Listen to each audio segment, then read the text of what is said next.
Hi, everyone. Thank you for tuning in to Swoon-Worthy, a podcast dedicated to movies and series set in historical time periods, also known as the period drama. Most of the time, we go back to the 19th century or earlier, but today we're covering a movie set in the 20th century, 1959 to be exact. The movie is Chocolat, and it was released in 2000. It is very much a period film because it takes you back to a very specific moment in time with the costuming, the social customs, and even a few historical references, which I'm sure we'll talk about. My co-host for today is Tommy, who you may remember from our Phantom of the Opera episode, Tuck Everlasting, or Little Princess. Hey, Tommy. Hey, Carly, thanks for having me. I'm really excited to talk about this movie with you. Same. I'm so excited to just really dive into a discussion about this movie. And I feel like this was a good movie choice for us because it has some of the similar themes as Tuck Everlasting or Little Princess, like overcoming adversities, being different than others, trying to encourage people to live life to the fullest while being kind and considerate. I definitely agree. I was seeing a lot of similarities between this movie and Tuck Everlasting, actually. Yes, exactly. And our star of the movie, the beautiful French actress Juliette Binoche, said in an interview that she was drawn to this story because it combines a certain poetry with a plea for vitality and tolerance. And I think that quote sums the movie up so well. It's enchanting and visually stunning while sharing wonderful life lessons. Chocolat is based on a novel by the same name by Joanne Harris. It's set in a small fictional French village situated along a fictional French river. Tommy, can you help me pronounce this? Sultan? Beautiful. Perfect. Thank you.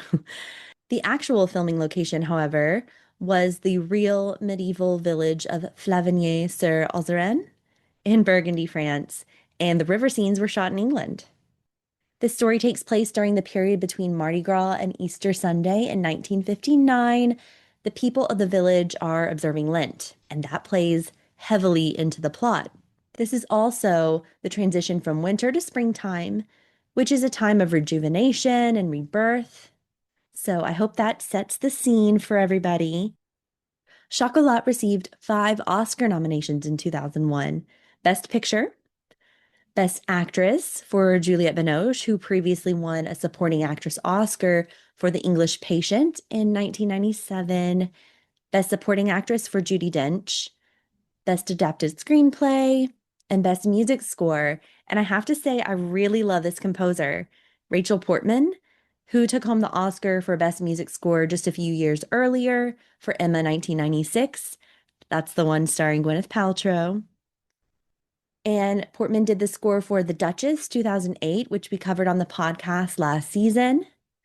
This score in Chocolat can be very uplifting, whimsical, and magical at times, but can also be a bit more dramatic and haunting. So I just wanted to sing Rachel Portman's praises for a moment.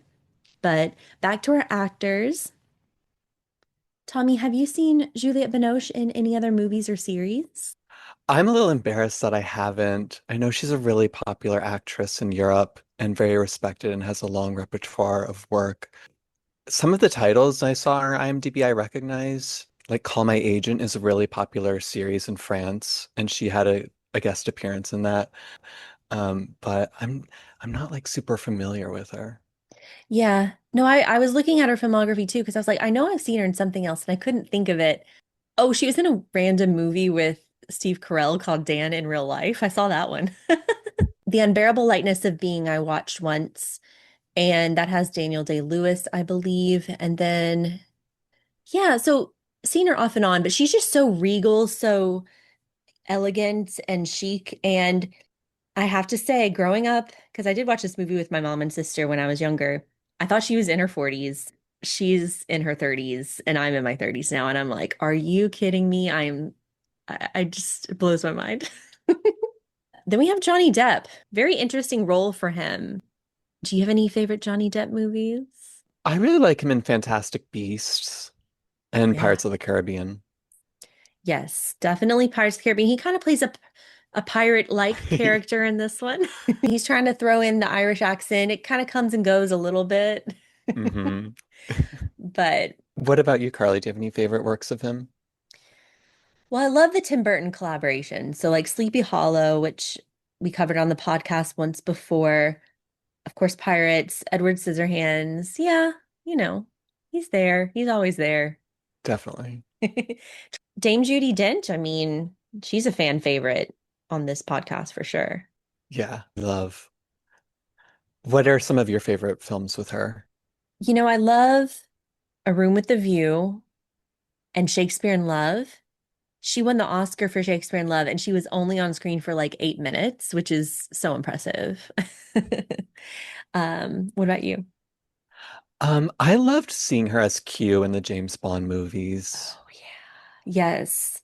Just like such a cool role because probably in previous iterations, that would have gone to a man, that role. But then this was perfect for her, right? Yeah. Alfred Molina. So Diego Rivera and Frida, I remember that role of his from 2002. So after this.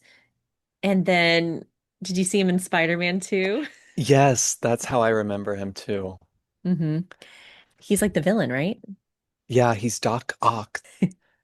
And I was looking at his IMDb, and actually, I recognize him from a show I've watched recently called Solar Opposites. Oh, It's an adult animation cartoon, and it's funny because he plays a character called the Duke. oh, And in this movie, he's the Count, right? yeah. And the Duke is like, it's a really kind of funny storyline within the series where the aliens shrink a bunch of humans and then put them in like a basically a terrarium, and then they make their own society within it. And it's a whole mini series within a series that there's hours long compilations of clips of it. It's a whole saga within the show.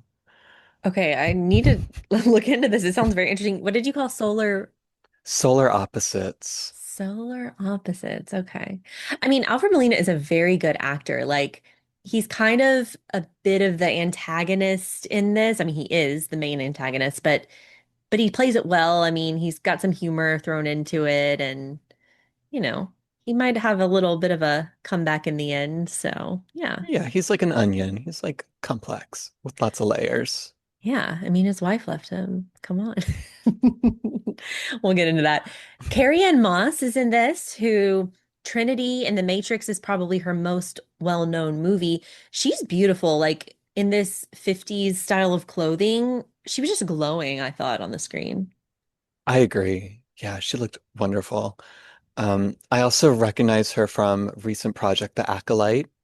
Hmm. Carly is also a Star Wars fan, so I Oh, thought, yeah. Yeah, and she was like a Jedi master, right? hmm. And yeah, I kind of wanted more scenes from her. They didn't get to put her in like multiple episodes, like maybe just the first one and then like a flashback one, maybe. But yeah, she's cool. We know she can kick and do martial arts type stuff. Totally. And her character reminded me so much of an actress who was on the most recent season of The White Lotus, named Charlotte Le Bon. I think they look so similar. Yes, now that I think about it, yes, they do. And then Lena Olin plays this very like frazzled, poor beaten woman and she's really lovely by the, middle of the movie and a good friend and a good friend to Juliette Binoche, but her name is Lena Olin and she is married to the director in real life, I read. Oh, I didn't know that. I Yeah. love, yeah, Josephine's arc was great in the film. Yes. And the director and Lena Olin, they're both Swedish. I was looking up the director because I knew him. He also did Casanova from 2005. His name is Lasse Hallström, and he's Swedish. He directed all of the music videos for ABBA in the late 70s, early 80s. Like total random trivia here. Wow. Yeah, I mean that's cool. I wonder if he did them like singing with like the side profile and like, Oh yeah, yeah, I think so. All right, and I think that's pretty much it as far as like the top build actors. It is funny that Johnny Depp is like one of the main names on the poster for the movie, but he doesn't even appear in the film until the 52-minute mark. I know, I was waiting for him. I watched the first half and then like finally came in, made an appearance. So Yeah, I feel like this is very much Juliette Binoche's movie. I did want to mention like when we get to the characters and like talking about them, a couple of them have names that I thought might be like worth mentioning. Like Vianne, it's like means like full of life and alive. And Armand Voisin, like Armand means soldier, but voisin means neighbor, right? I'm not sure if like the there's any like reading Hmm, into at least I like Juliet's. that. I think at least Vianne could be like symbolic of her character. Yeah, no, exactly. Okay, so that's really cool. Love that connection that you made. And as far as Armand, so Judi Dench's character, you said it was soldier slash neighbor, like if you put her first and last name together. Yeah. I can see that because she's a bit of a tough nut to crack. Hmm. So that part, but then she is the landlord Yeah. and a good friend in the end. So that's yeah. Okay. Yeah, if you think of it, and then Rue for the Right?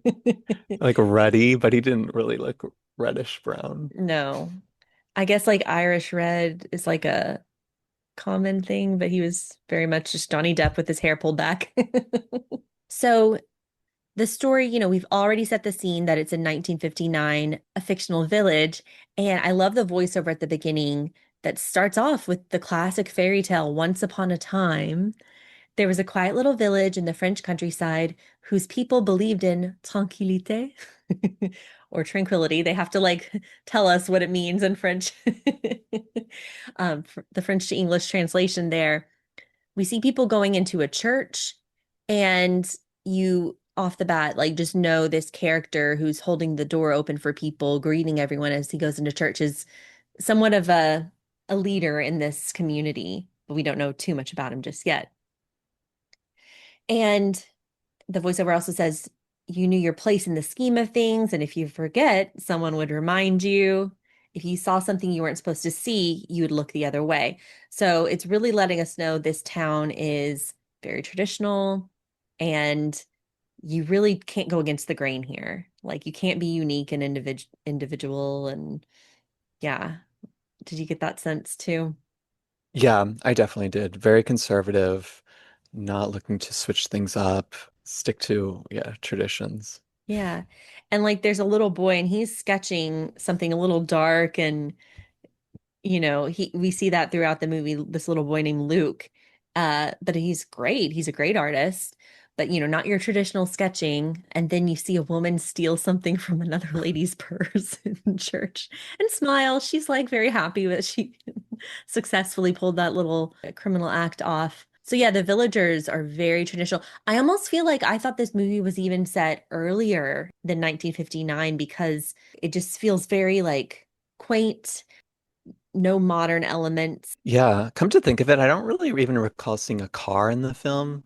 Mm-mm. Like, so besides the riverboat and the costumes, like it was a little Yeah. hard to date it. It was pretty timeless in that sense. And of course, the church is old, and the statue outside the main city center with dates back to the 1600s. So, I mean, the town's been quite provincial in that sense. Yeah. And also, yeah, that's a good point about the no cars. And I've been to some really, really small rural towns in France too, because I have some friends who live there in the south of France. And like pretty much all these towns have a some kind of a statue in the center dedicated to like it's like a war memorial that's very typical. Like the courtyard kind of city center, as you said, an old church. There's always going to be one old cathedral or church. Yeah, so it is timeless. The Once Upon a Time makes you kind of think it's kind of a fairy tale like story. I love it when a story has like a little bit of a supernatural element. And in this one, we hear them talk a lot about the sly wind or the clever north wind that blows through. And it's like a signal for our main character, Vianne, and her daughter. a nook to either travel to another town or, uproot their house. So, um, yeah, I think like that's kind of mythical, right? Totally. Yeah, I agree. And this particular opening scene, you see snow even, so you know it's winter time. But we know, yeah, because it's Lent, the Lenten season.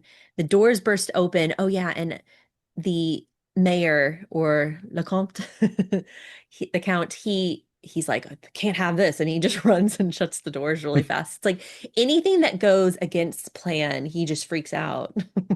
But we see two travelers in red cloaks, and we learn their story very soon. So these two women, or this woman and this young girl, they go to see Judi Dench to rent out a store. A patisserie is what they refer to it, and the apartment above. But we soon learn that it's not going to be a patisserie that she opens up in this storefront. And she kind of makes it a little surprise as she fixes up the shop, which I think is really cute. Yeah, she really turned that shop around. I was a little worried when I saw it the first time, but she really cleaned it up and made it spick and span. Yeah. And I love the wall color that she paints it, that blue. And I looked it up because I'm always trying to like learn different shade, like the names of shades of colors. And there is a Mayan blue. And I was like, that's probably the shade of blue they went with for the walls. Oh, nice. Yeah. We see that the shop is called Chocolaterie Maya. And she hangs a pretty sign, and like all the townspeople are really curious, but they're also a little skeptical about what's coming because yeah, it's the holy month of Lent, and any kind of shop that they open with treats and goodies is gonna like be the opposite of what they need right now. Also, the mayor, when he greets her at the beginning of this story, he says, Madame, because she has a little girl. And Vianne corrects him and says, Mademoiselle, I've never been married. Call me Vianne. So it's like he's already like, who the heck is this unmarried woman in my town? Setting up this chocolate shop. They're definitely setting up the stakes for the two opposing sides. Yeah. Yeah. And he like invites her to mass on Sunday, and she's like, no, I decline. I do love the way she expresses her opinion. She stands up for what she wants and what she, feels is right throughout this story. And she's a very strong woman, but we do see some of her vulnerability as we go through the story, of course. What did you think about the mayor? We see him working at his desk, and he has a photo of his wife. I was always kind of confused about the background part of that story, but what did you take from that? Yeah, at first I thought like his wife was on a trip and was going to come back soon. And, he was working very hard and um, even his food choice of like the bread and butter and jam, he's like, he doesn't want to like taste the flavors of life. He's a simple man and doesn't want to go beyond what he knows. Yeah, he's just very hard on himself. I mean, you're kind of like, come on, just give in a little bit. No one's looking. But yeah, you don't really know what's going on, and everyone seems to kind of mention his wife. Oh, how's your wife? She's like, she's in Venice. She might extend her stay or something like that. And he has a secretary, Madame de Clermont or Caroline, Caroline, and she's very pleasant with him. Like they have a nice professional exchange, but you almost see like she dotes on him. She kind of thinks he's really awesome or something. But of course he's married, so they're not gonna have a fling or anything, but we'll see that play out too. And then people start coming into the chocolaterie once it opens. They're all very hesitant to go even inside, but with Vianne, she's very like welcoming and like encourages people to come in. So like, how could you resist? Yeah, I mean, her storefront looks so good from the windows. Everyone's popping their heads in. And then the ones that do come in, they get to spin that wheel and tell Vianne what they see. And she'll pick the best chocolate for them. So it's a whole experience going in there. I'm sure it's something that they've never seen or tasted before. So the ones that come in, it's very tempting, very, and that seem to be return customers. Oh yeah, that's the thing too. Yeah, once they get a taste, then they're coming back for sure. Even if they were hesitant in the beginning. I love that like disc, that plate or something that she spins.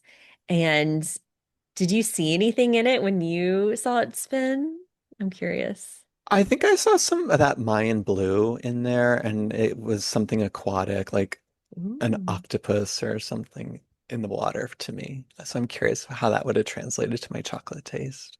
Oh my gosh, that's so cool. And I didn't see that. I saw like an eagle. Also, you and I have tasted chocolates in the past together. Do you remember going to the mall once a month? Do you know where I'm going with this? And going to the Godiva shop.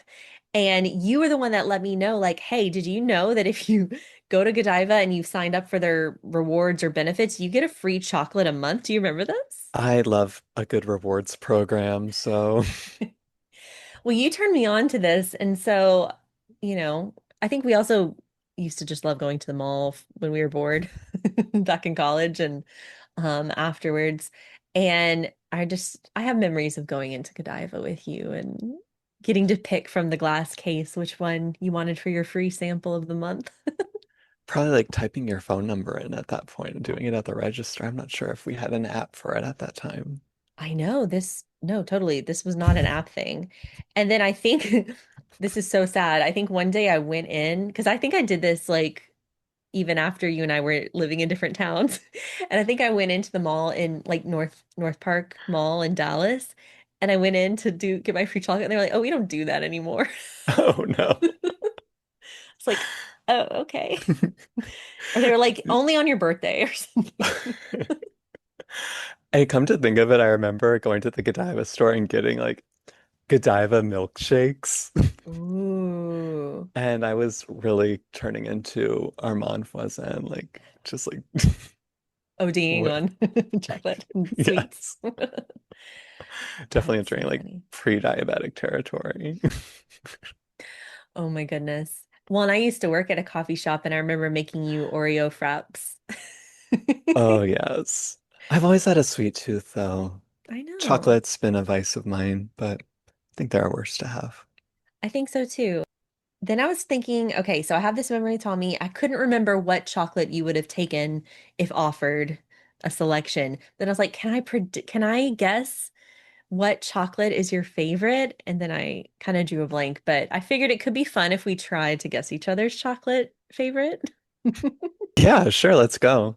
Okay, I'm thinking of your like Italian heritage a little bit. And I'm thinking that you like sweet chocolate. I'm thinking you're more milk chocolate versus dark chocolate. Okay, I'm getting a Yeah, nod. you're right. Okay. Would you potentially be like a chocolate hazelnut kind of person? I would eat that. You would eat that, but that's not maybe not your favorite. It's good. I Hmm, think my favorite would be like a buttercream or like an orange cream really? and even like homemade marshmallow in it too, like milk chocolate marshmallow. Okay, That's okay. Very cool. Okay, I didn't know about the orange. I would not have guessed the orange. Marshmallow, I think I would have gotten there because I remember we used to make Rice Krispie treats with marshmallows. Okay, now we're just talking about our weird cooking, baking. was that when the fire department came? Yeah. We'll let the listeners just guess how that happened. Wait, aren't they no are Rice Krispie treats no bake? No, you put them on the skillet. There we go. Yeah. Oh goodness. Okay, so at least I guess milk chocolate versus like white chocolate or dark chocolate for you. I'll give myself like 1 point, but Oh, I you don't get have a more net. than that. Okay. But I'm not quite Vianne's caliber of guessing. What about for me? I would guess dark chocolate. You are No, not correct. something not too sweet. You're very correct. I love dark chocolate. It's my favorite. Is there like a percentage of dark chocolate? Because I know it can really vary. I actually like it all from, I think sometimes it's like 70%, sometimes it's like 90%. I do not discriminate with dark chocolate. And can I guess, do you like, is there like a filling or flavor within the chocolate? Yes. Okay. Um, I'm thinking about your like taste in macarons, Mm, and I know you love framboise, or like yes. raspberries, and even like pistache, maybe. Hmm. Um, and crème de cassis, right? So like Ooh, I'm thinking like some sort of like a liquid, perhaps, or like a fruity inside. I think you're right. I actually don't know if I've had crème de cassis filled with with the chocolate. That would be amazing. Like the black currant, but I would have to say pistache. Ah bon? Oui. Wow. It's my favorite macaron, and I love it paired with chocolate. And yeah, I'm going with that one. My like daily chocolate would probably be the Trader Joe's like pound plus bar. Like milk chocolate with almonds is what I munch on. But for chocolate shops, I really like C's candies. I got into them when I was in California. And I used to go into their shop every day during lunch. And one thing I love about visiting them is you walk in, they'll give you a free sample.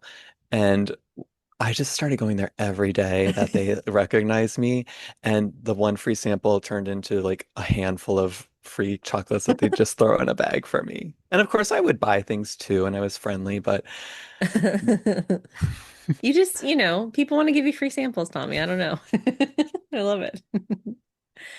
That is so funny. And you said C's like Sees? Is that what it is? yeah, I think I've seen, exactly.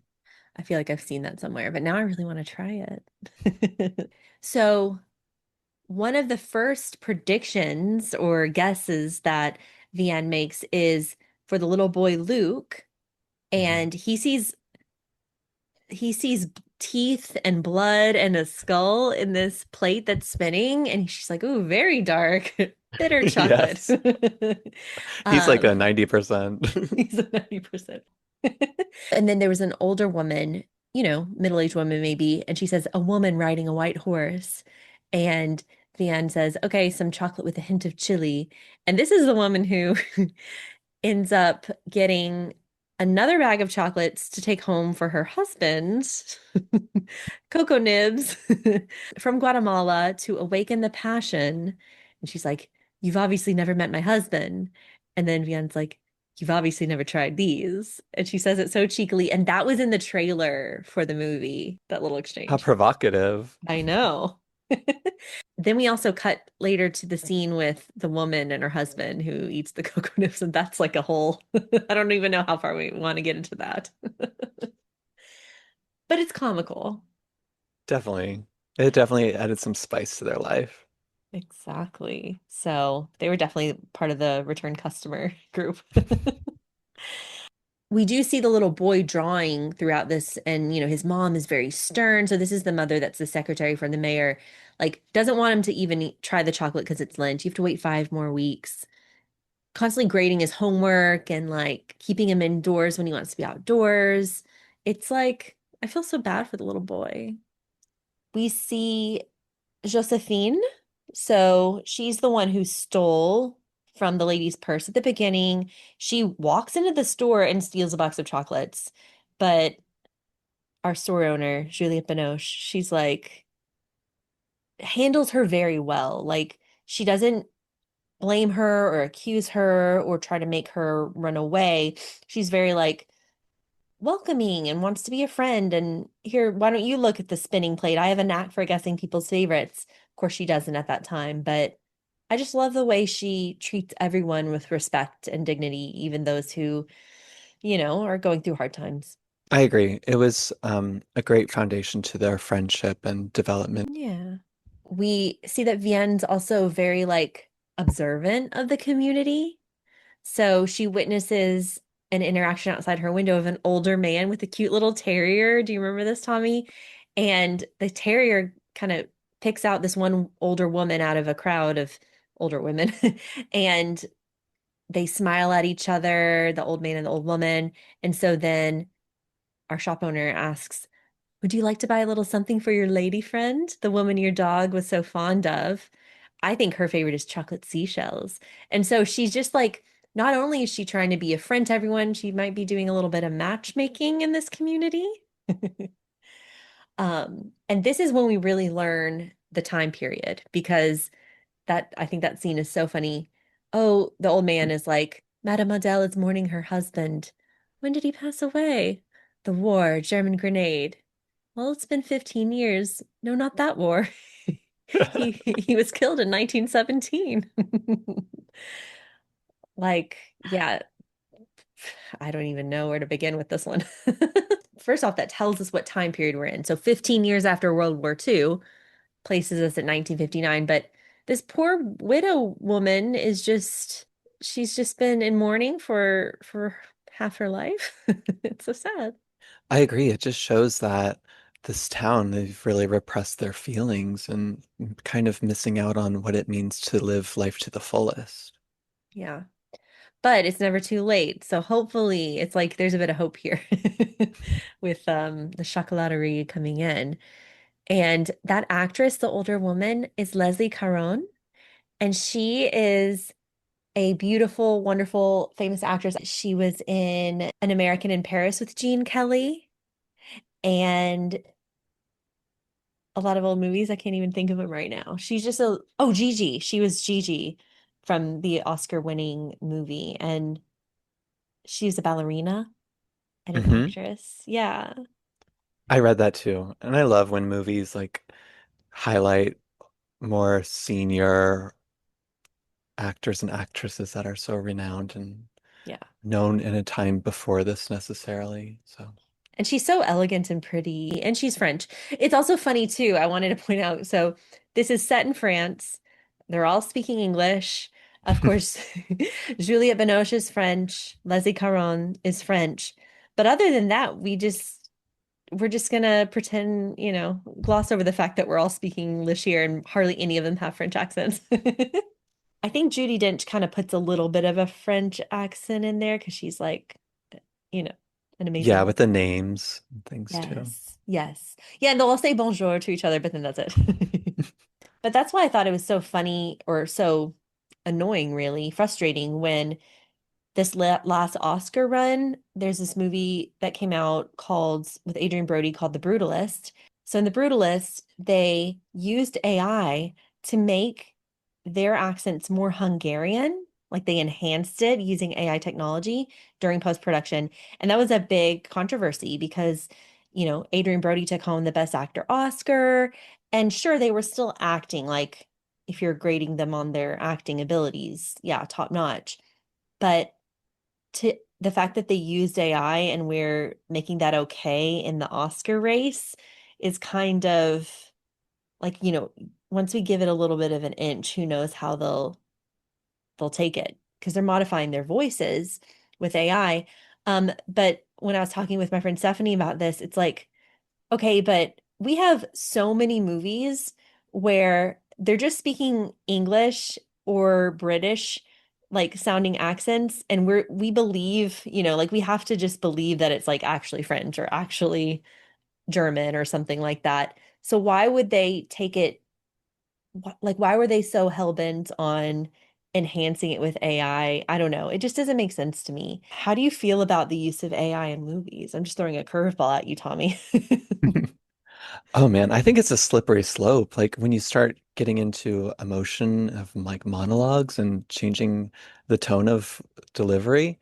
Um, I Yeah. haven't really heard about a buzz in movies, but I know recently there's been controversy of using AI as models um in like Vogue or like some fashion magazines. Like they're like fully replacing models and making them AI That's and then terrible. yeah, like of course for like songwriting and using people's voices as covers and things. So I guess I'm a little old fashioned. I'm with you though. I like when it starts to replace art and artists and creativity, that's when I find it really frustrating and um I get kind of I don't know, nervous. Yeah, I'm with you. And I didn't know about the model thing. That's crazy. Those are people's livelihoods. Using AI for like writing a business email. I think that's, tweaking a resume. Like, I don't know. I don't see any issues with that. But um, when it comes to art, I just get a little nervous there. Back to our movie, Chocolat. We see the full extent of the Count's control and influence over the town because he starts to be really pushy and propaganda-y with the townspeople, like going into the hairdresser and being like, shameless isn't it? Opening a chocolaterie just in time for Lent. The woman is brazen. My heart goes out to that poor illegitimate child of hers. It's like, whoa now. What? Did you have to say that? Right? Yeah, he's really just kind of setting them up as outcasts and trying to turn people against them. Yeah, not cool at all. And he has influence over the character Père Henri. He's the one who's supposed to preach on Sunday and write the sermons, but then the Count like totally revises his sermons for him. Yeah, he's replacing the father who was there for like for 5 decades previously, and I got the sense that, like the man who was there before him like was not very progressive probably, and Yeah. but I have to say these confession scenes were so funny with Père Henri, right? They really were. Because some of them are like, what is it? Oh, yeah. Well, like the older woman coming in and, you know, saying that she's been, sinning. And then the older man with the dog, that whole conversation is cute. And they're just like the Um, butter so melted so slowly on my tongue. yeah. I mean, they're having a hard time resisting this chocolate. And to us, it's kind of like, it's just a piece of chocolate. But I think, you try to th put yourself in their place with this town and the social conventions of this town. This is like really bad for them. And Père Henri just listens. He gives out his orders there. Five Hail Marys. I'm not super familiar with it. Père Henri also does a little Elvis singing and dancing, which is cute. I like that part. He was Because definitely that, some comic relief, right? oh yeah. And it like lets us know what time period it is. Judi Dench comes in to see the chocolaterie. So this is her, she's the landlord for this place. And I love her line. She's like, "What's the decor? Early Mexican brothel?" Love her. Um, yeah. She had a lot of funny quips in the film. Oh yeah. I mean, that was lending this movie a lot of credibility. I feel like getting Judi Dench to be in it. So good on them. And her favorite, we learn, is the Mexican hot chocolate or the Mayan hot chocolate. I say Mexican hot chocolate because I've ordered it that way before. Back in college, do you remember Sweet Eugene's? Yeah, They had a that Mexican hot cocoa. that was like the rival coffee shop to the one you worked at. It was. So I worked at one called Muldoon's. I know it doesn't exist anymore. But you don't want to like hang out where you work sometimes. You want to be a customer, like they don't know me here. So I would go to Sweet Eugene's. And I think I liked their coffee better. Sweet Eugene's was so cozy too. It had lots of different rooms and it had almost like a living room vibe, really Hmm. like antique couches and chairs and get cozy up in a room and like work until midnight. Just like having those places open late was really Yeah, nice too. it was so nice. Yeah, very eclectic decor, just like mishmash. Yeah, no one type of decor. Just, the sofa from this place and this worn out sofa from it was so cozy. I also remember like going there and meeting up with a friend and being like, okay, we're gonna study together. And then it's like you just don't study at all. Right? I've definitely done that before. That place was so cozy. You're so right. And I would get I think it was either Mexican hot chocolate or Aztec hot chocolate. I can't remember what it was called. It wasn't Mayan, but it was the same thing, like a little bit of a kick to it. Have you ever been to Serendipity in New York City? No, I haven't. I know of it. Is it worth going to, you think? They're just really famous for their hot chocolate drink. It's just Mm. like super rich. Ooh. Now I want hot chocolate. I'm also someone who's like counting down the days to Halloween right now in the fall weather. So I'm also, oh, I'm a pumpkin spice latte girl. You're a PSL Yeah. girl. What about you? Mm, not quite, but I do enjoy fall. There was been like a hint of it the other day. It Hmm. was like definitely crispy in the air, and It was, be felt better than sweating.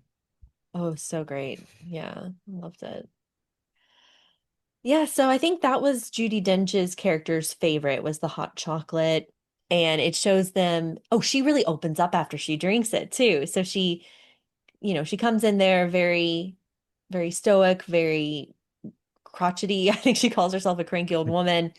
And after the hot chocolate, she's opening up, she's laughing and smiling, telling stories to the end. And she's like, "Are you sure you didn't put booze in that?" Perhaps you should give it to my daughter, melt that chilly disposition of hers. So we learned that she's the mother of Caroline, and the grandmother of the little boy with the sketches, Luke.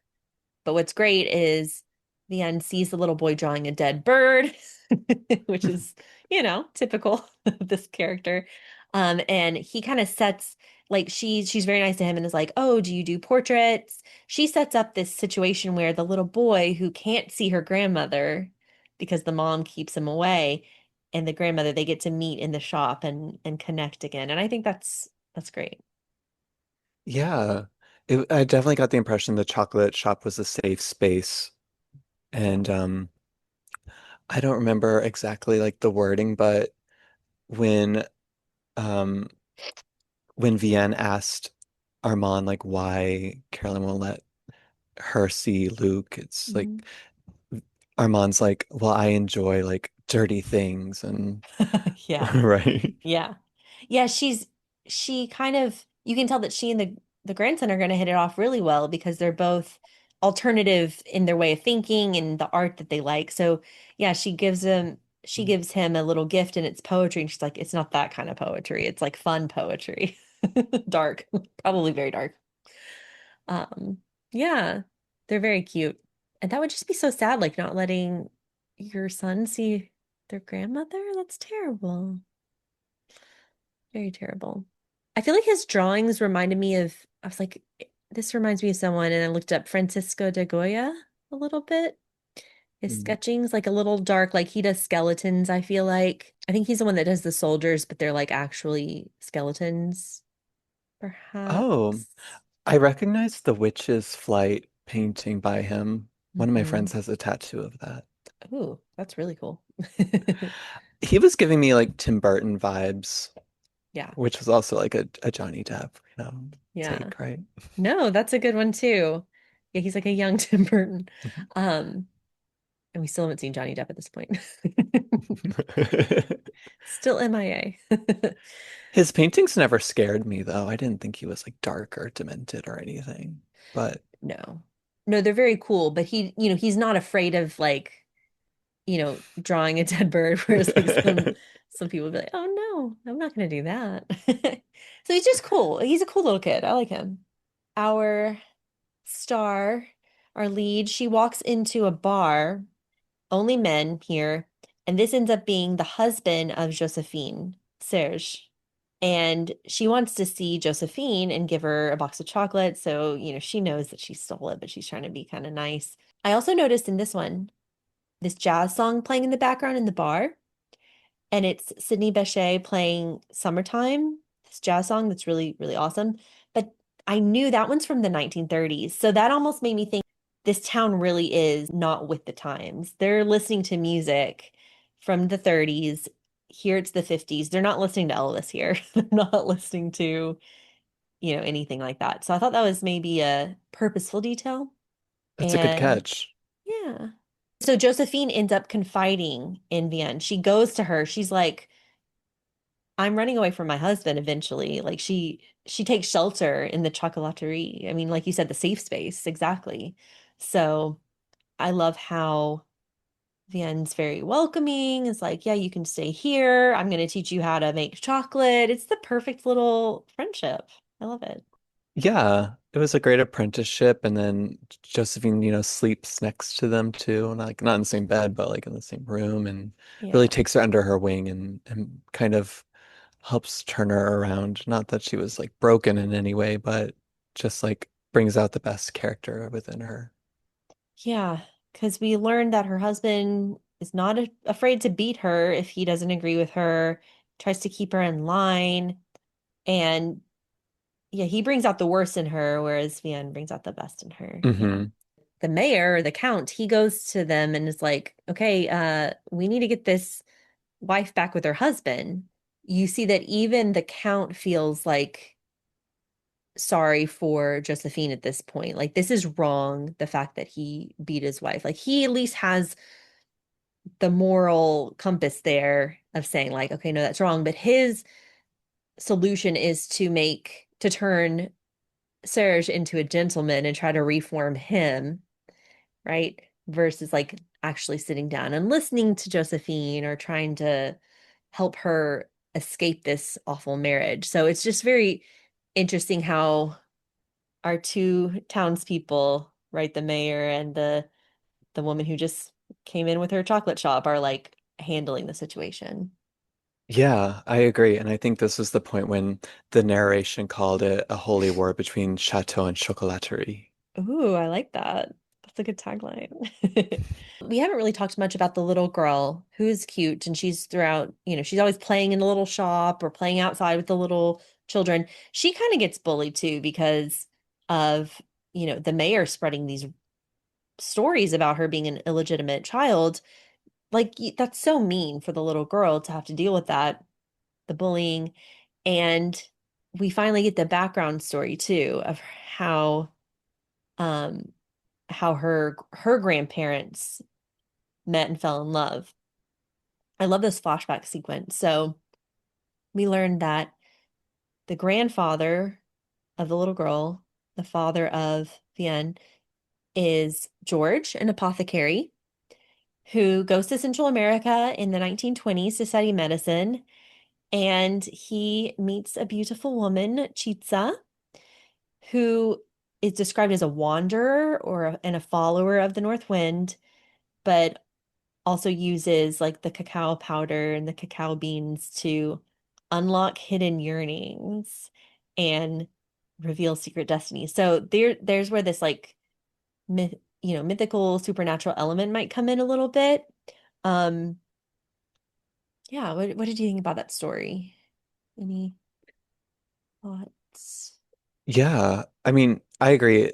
Mythical element, kind of interesting that he's an apothecary in traditional Western um, upbringing, and then she's from the Americas, and they have their own way of doing things there, and they end up meeting and having Vianne, and then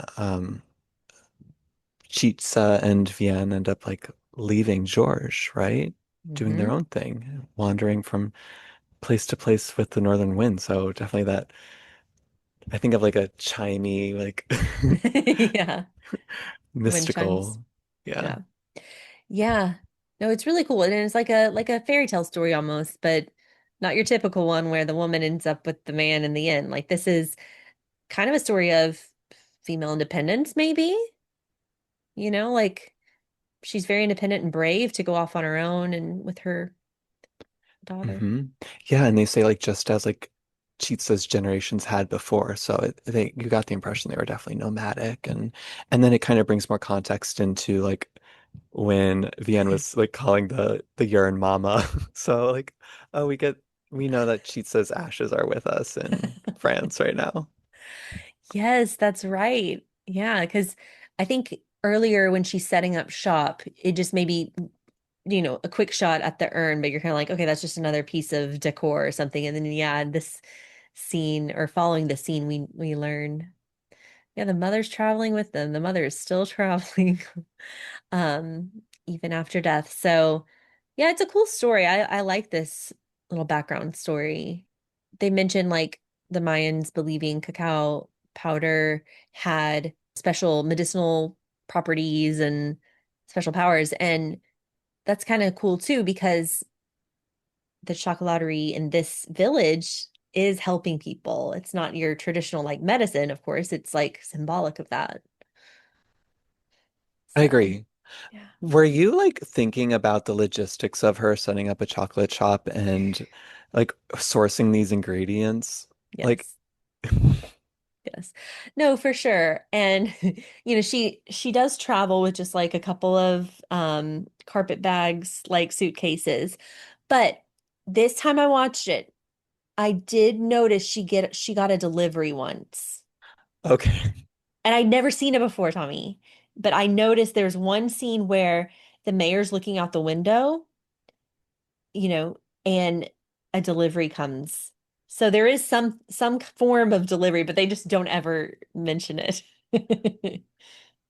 Well, Yeah. that helps give it more credibility. I was wondering where did this like foreign chocolate come from? Um, but then I looked it up and the powder can stay good for like 1 to 3 years and even like Oh, the pods. So I okay. mean she could travel with it, but she was making a lot of chocolate. I think if it seemed like very expensive. Oh, yeah. Yeah, and then she's, has to give some free samples away and some gifts away to get the people. It's not like a lucrative business by any means. But with the costuming too, I noticed she does tend to wear some of the same outfits like multiple times. So that kind of lends to the credibility of her, like her story. Like she's not well off. She's not making a lot of money, but she's it's a passion project. Her costuming is really cute too, though. It's more form-fitting, right? Some of her tops and her skirts and maybe a little revealing as I well. like yeah, I like some of the cuts. Hmm. Hmm. Whereas some of the other people in the town, they've got their buttons up, their shirts buttoned up real high with the high collar. Um, a lot of like cardigan sweaters, which I'm a fan of. I love 50s fashion, so I thought it was really cute, but I love how she has I mean, she has some tighter clothing, some form-fitting clothing. Yeah, and one thing I remember about her close to was she had colored shoes. Yes. Were they Yes. blue? They were blue or red. I can't even remember, but it's not black because the little Mhm. girl says, like, why can't you wear black shoes like every other mother? Oh, she, yeah, I feel bad for the little girl at times. You get a sense that she doesn't love the nomadic life. We didn't talk about her little imaginary friend. That was kind of annoying me. Yeah, because it's a imaginary kangaroo, which is kind of silly. Pantoufle. Okay, Tommy's not a fan of the imaginary friend kangaroo. I gotcha. But just one more thing on the costumes, because I didn't mention earlier, the costume design is by someone named Renee Ehrlich Kalfus, if I'm pronouncing it correct. Look them up. They did Hidden Figures 2016, which is set in 1961. So this is 59. So I feel like the costume designer is really skilled at doing the 50s, 60s costumes. The music during the flashback sequence of the grandparents is this beautiful song. And I don't know how to say it exactly, but it's like Toi Nocien. And it's just this hauntingly beautiful classical piece of music. And I don't know, I wanted to mention that. All right. Are we getting to Johnny Depp? I think we're getting to Johnny Depp. He comes rolling down the river. The first shot is just the back of him playing the guitar, and Johnny Depp does play guitar in real life. He is a musician, and that was him really playing. She's kind of, I guess Vianne and the little girl, they're kind of poking around like, who are these people? Are they merchants? They sell things. And Rue, Johnny Depp's character, has some necklaces for sale. And she almost passes it up. She's like, no, that's too expensive. But then I love how she sees the mayor looking on. And so she's like, actually, let me take two. I'm looking up how much 30 French francs in 1959 was. Yeah. So that's like current days, it's like 60 euros. And she got two of them. Yeah. It's kind of pricey. I agree. Because we just talked about how she's definitely not well off. She's giving away free chocolates and making expensive chocolate. And he's saying he could sell them for 50 francs or 100 euros in Paris, right? We'll go sell them in Paris then. Yeah, she's very sharp. I love the way she delivers her lines because you get it. She's not going to be bullied by anyone, this character. She's sparring with the mayor. So when she sees that mayor, she's like, yeah, this is a good opportunity to dig into him a little bit. And Johnny Depp's character warns him, if you make friends with us, you'll make enemies of others. She says, is that a promise? It's a guarantee. Johnny Depp's character ends up in town with a little girl. He's taken her around trying to get her some like seltzer water or something. Yeah, she's got a stomach ache or something, right? Oh, poor thing. No, it's very sad. And the chocolatier is, of course, like, come in. Is that right? Yeah, yeah, I think like they were refusing service to them because they were putting up the notices of like boycotting immorality and saying Yeah. things like this village has values based on family, church, and community, and like, and it says you must cast out people who believe in self-gratification, and so we must make outsiders unwelcome in the homes, streets, and places of business. And then, yeah, to that scene with the seltzer, he was calling them animals, and that's definitely a slippery slope when you start like dehumanizing people, and yeah, so that was really unfortunate to see. That's so terrible. Yeah.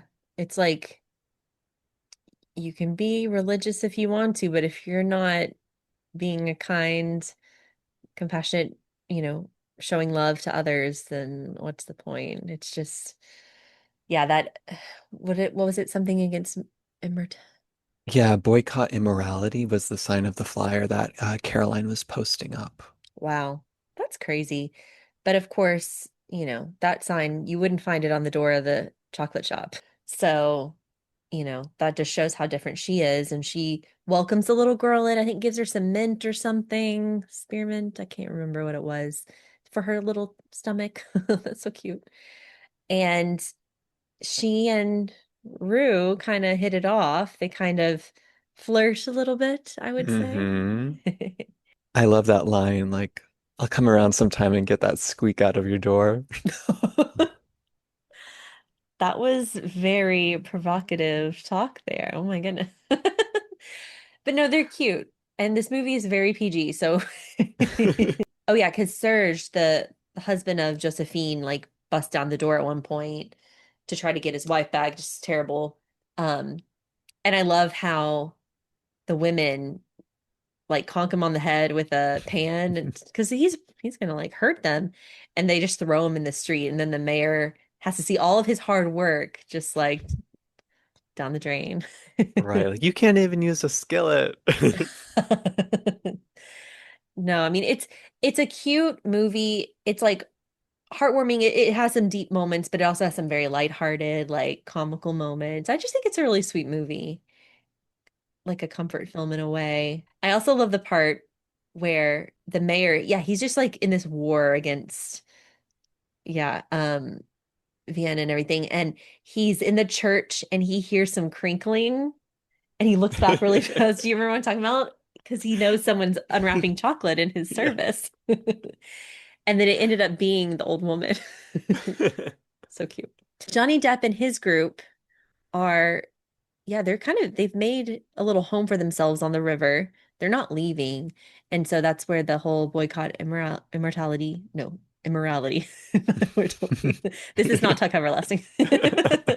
Um, boycott immorality comes in. And even the townspeople that are really nice are a little hesitant to befriend the Irish travelers, I think they are technically, Johnny Depp's people. And so there's going to be a party. So they're going to throw a 70th birthday party for Armand. We've already learned now that she has the diabetes. So there was a confrontation, right, between the three generations, like the little boy Luke, his mom, and the grandmother. And we learn that Judi Dench is getting an insulin shot. She's got this diabetes problem, and this chocolate is really adding fuel to the fire here. But we can't blame Juliette Binoche's character for this. She didn't know. Right. But either way, it's not great. And She's like, I'm gonna have one last hurrah. We're gonna do a 70th birthday party, and then afterwards, maybe I'll go check into that rehab nursing home place, Le Mortoir, they were calling it or something, Hmm.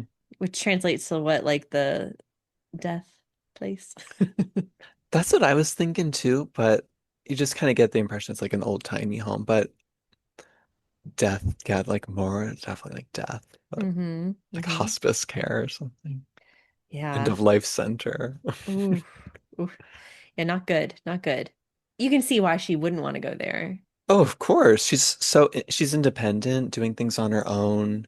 Mhm. Um, it makes me like just think of my grandmother, who's Mhm. like in her mid 90s, lives alone, drives around, sees her friends, like takes herself out to dinners and does whatever she wants. When you have to interrupt your life and have someone check your bowel movements and record, like as she's saying, like it definitely like throws things up in the air. Yeah.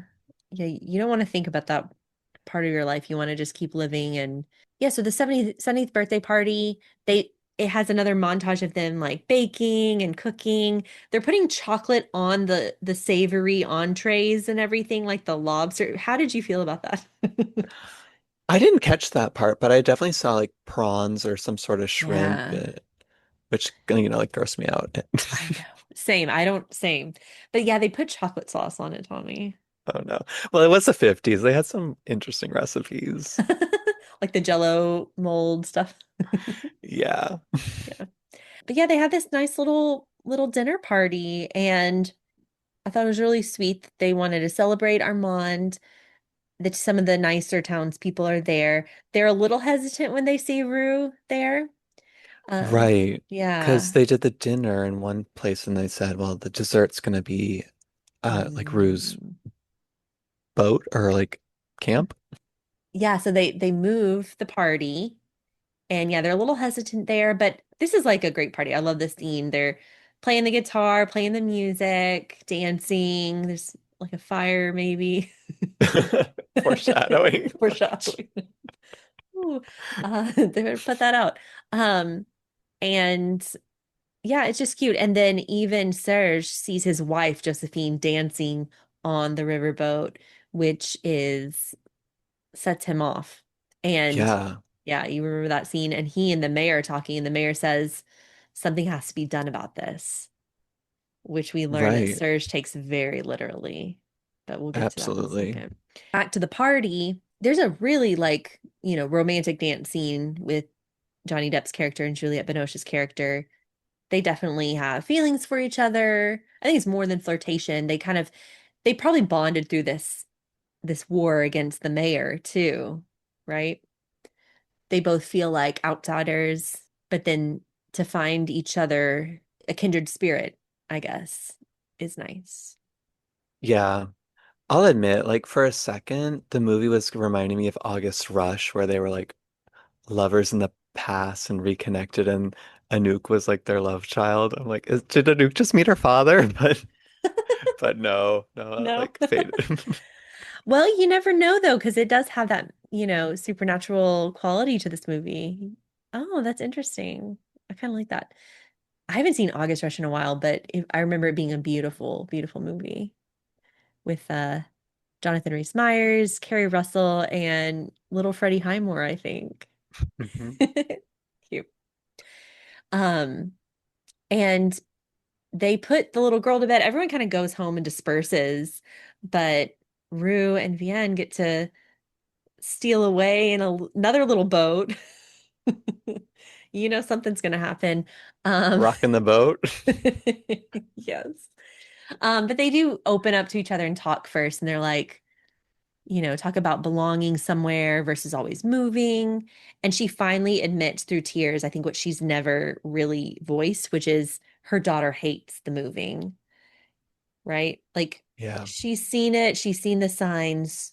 The little girl's like, put on some black shoes, mom. Can we stay here? Can we just not move?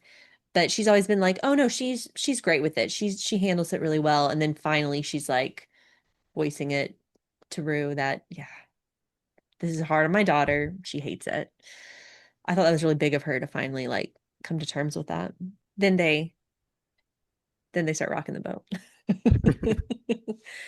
Um, and then probably like the most climactic scene of the movie is this fire that breaks out because we see Serge burning, pouring kerosene or gasoline or something on the boats and in the camp and lighting everything on fire, which is a very scary moment for everybody.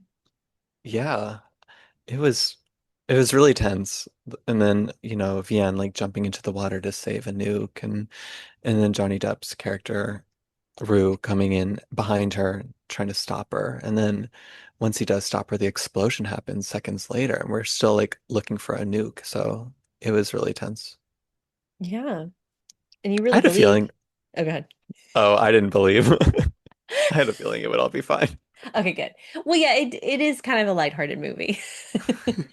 But I don't know. I kind of was like, oh no, like this little girl is still in that boat. Okay, so you're you knew what was up because soon after they're just like kind of crying, they just get out of the river and they're upset. You see Josephine and the little girl coming down the hill. So she did not perish in the fire. And I don't think anyone did die because later when Serge is admitting to the mayor, like, Hmm. yeah, he's like, it was me, I did it. Because the mayor's like, it was an act of God. He's crazy. He's a little high on his horse, his moral horse, whatever the saying is. He's like, it's an act of God. And he's like, no, it was me. And he's like, someone could have been killed. So I like that it reassured us that no one died.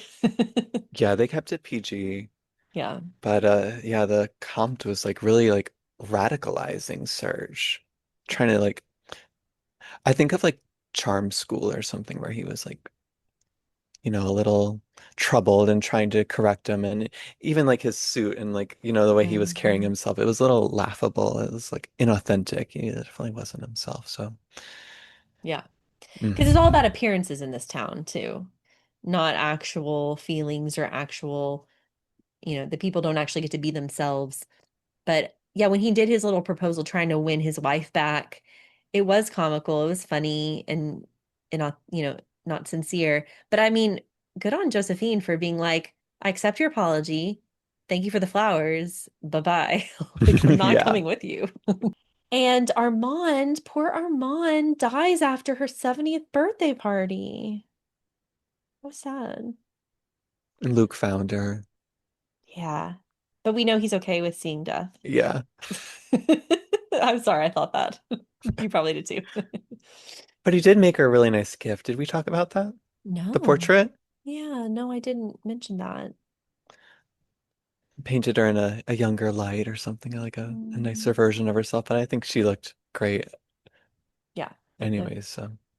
Yeah, no, that was pretty. He's very skilled. And see, it's so good that he had time with his grandmother. Like, can you imagine, if the mother had kept him from seeing her all this time, like she would have died and he didn't know his grandmother. So I love that they had some memories.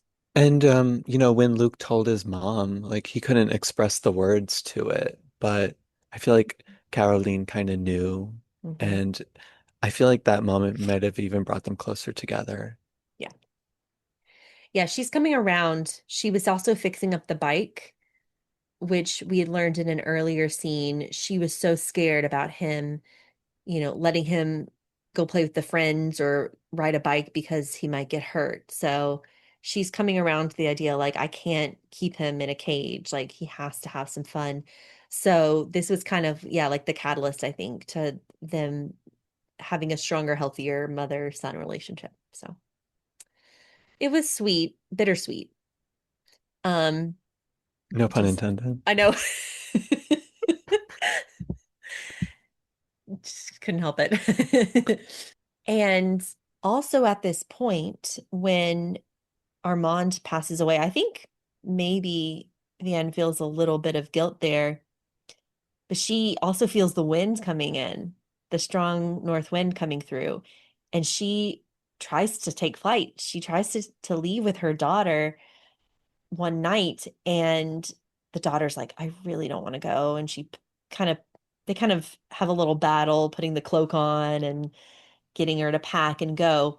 And in this situation, the urn breaks and the ashes go everywhere. Like that would be very, very sad if that happened. She's carried her all along her journeys, and here she ends up there. But it's almost like a sign in a way, is how I see it. Maybe a Yeah. sign. I think it was like a release of the cycle, perhaps, and Mm. breaking of a curse, maybe. Ooh. Yeah, maybe we see it as a curse, not like a happy like thing of moving. Oh, I like that. Yeah. And that's when I think she sees that the town people are rallying together to cook for the bake for the festival for her. So, because Caroline is becoming okay with her son befriending the chocolaterie woman, how would you say the chocolatier? I don't know. Yeah, chocolatier, Yeah. chocolaterie. Yeah. Um, because that's happening, the mayor sees Caroline with them, with Juliette Binoche's character, and is like, "Oh, are you kidding me? I lost her too." So Caroline's with the enemy, like, I'm just done for, like this is over. So he he goes and prays and he's like, I'm gonna maybe make one final stand. He has like a little, it's probably just a letter opener, I think. But he's like, I'm gonna attack with a letter opener. He goes to the shop, he opens up the window, slides in at first, and it's like, I'm gonna go mess up the festival chocolate, right? They had been preparing for a chocolate festival, and he goes into the window and he slices it all up. And then I love that scene. He just gets a little bit of chocolate on his lip, and he can't help but eat it, taste it, and then he's done. He's a goner. I was just thinking like, oh, what's the comp's favorite chocolate? Oh, he likes all of them. Yeah. I also like think it was funny too because we've learned throughout this whole time that his wife has left him, really, is what we've learned through the little hints throughout the movie. And then like there's this like naked woman chocolate mold there. I don't know. Maybe that's his favorite.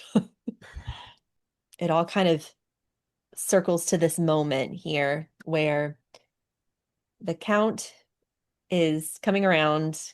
Caroline and all the townspeople are like supporting Vianne and wanting her to stay. And so as long as the mayor's okay with it, and then he does become okay with it because he tastes the chocolate and he can't help it. And he had been working on the Easter Sunday speech at this point, but he's like, oh no, he wakes up in the window display of chocolates. He wakes up and he's like, I didn't finish the sermon. And Pa Père Henri is like, I got this. Don't worry about it. And so we end up in the service, the Easter Sunday service. Père Henri preaches about forgiveness and inclusion, and the town is free from the old tranquillité. And you think like maybe Père Henri's sermon was a little inspired by seeing how Vianne reacted to the Comte when he woke up. She said like, "Here, drink this. It'll make you feel better, and we'll keep this in between the two of us." Because the Comte has a reputation to uphold, and it kind of spoke to Vianne's character of extending an olive branch, and she acted a lot better and more mature than most people would. Oh, yeah. Yeah, because you might have even suspected her being petty before, because remember like the necklace thing. But no, that was just a little bit of a game.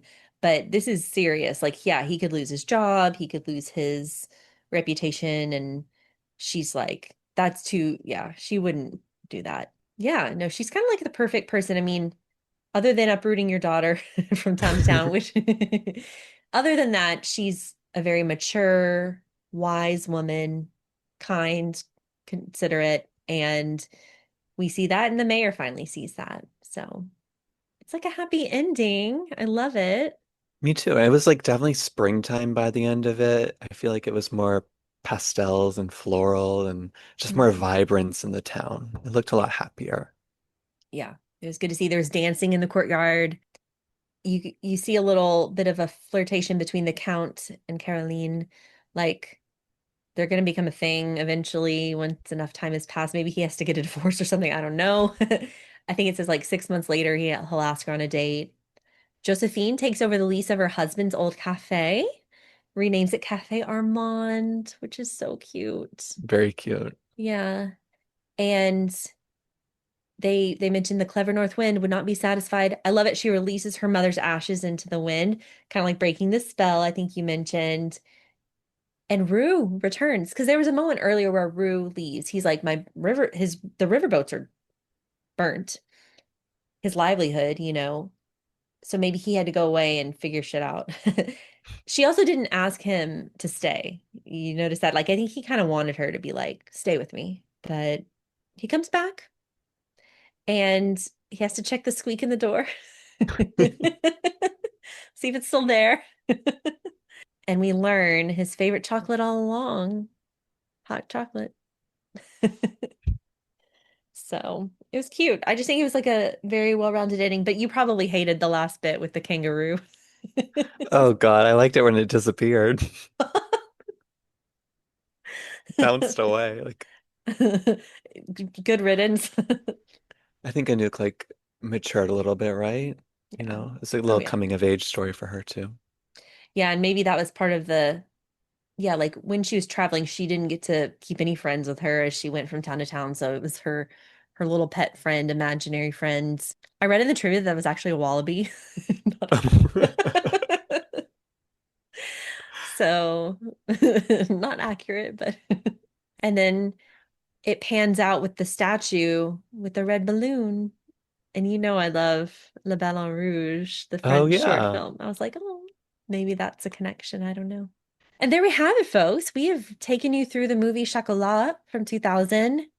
It's such a sweet comfort film, definitely PG, lighthearted, a little bit of romance. Like I wouldn't even call it a rom-com because it's more just about community and life and tolerance and inclusion. But I think it was kind of branded as a rom-com. But that's such a small part of it though. I like movies from this time period, like early 2000s. I feel like it was before, smartphones became like crazy in use. It was before technology, before CGI went super crazy. I don't know. I just feel like it's a sweet story. I agree. Yeah, it was definitely a feel-good movie. I keep saying cute because it's just a cute movie. Like I don't even know what the other another word for it is. It's not spicy. Not that spicy. Just a hint of chili powder. I would recommend it to friends for sure and Yeah. rewatch it. With a box of chocolates. Bien sûr. I feel like I always want chocolate after watching this. Well, thank you, Tommy, for joining me on this podcast episode covering Chocolat. Thank you so much for being a part of Swoon-Worthy. We are in season 5, so it's been a journey and more episodes to come. So thank you, Tommy. Thank you so much for having me. I've loved following your journey and making appearances as I'm invited and love to come back in the future. Awesome. All right. Thank you, everyone. Catch you next time.